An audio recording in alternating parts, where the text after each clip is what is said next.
నమస్కారం, మీరు చూస్తున్నారు HN9 టీవీ. త్వరలో జరగనున్న సార్వత్రిక ఎన్నికల్లో తెలుగుదేశం పార్టీ గెలుపే లక్ష్యంగా నారా చంద్రబాబు నాయుడు రాష్ట్ర వ్యాప్తంగా రా కదలిరా కార్యక్రమానికి శ్రీకారం చుట్టారు. ఇందులో భాగంగానే ఆయన ఈ నెల 28న నెల్లూరుకు విచ్చేస్తున్నారు. నగరంలోని SVGS కళాశాల మైదానంలో భారీ బహిరంగ సభను నిర్వహించనున్నారు. ఈ సభను విజయవంతం చేసేందుకు టీడీపీ శ్రేణులు చర్యలు చేపట్టారు. ఇందులో భాగంగా శుక్రవారం మాజీ మంత్రి పొంగూరు నారాయణ టీడీపీ ముఖ్య నేతలతో కలిసి ఏర్పాట్లను పరిశీలించారు.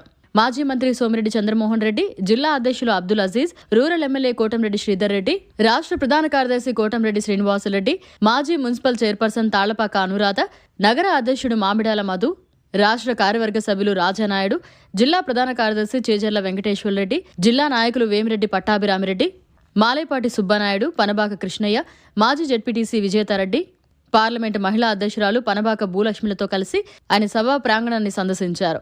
ఆ ప్రాంగణంలో ఏర్పాట్లపై చర్చించారు. రా కదలిరా సభను విజయవంతం చేసేందుకు ప్రతి ఒక్కరూ కృషి చేయాలని నారాయణ కోరారు.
మరిన్ని అప్డేట్స్ కోసం మన HN9 టీవీ ఛానల్ని సబ్స్క్రైబ్ చేసుకోండి.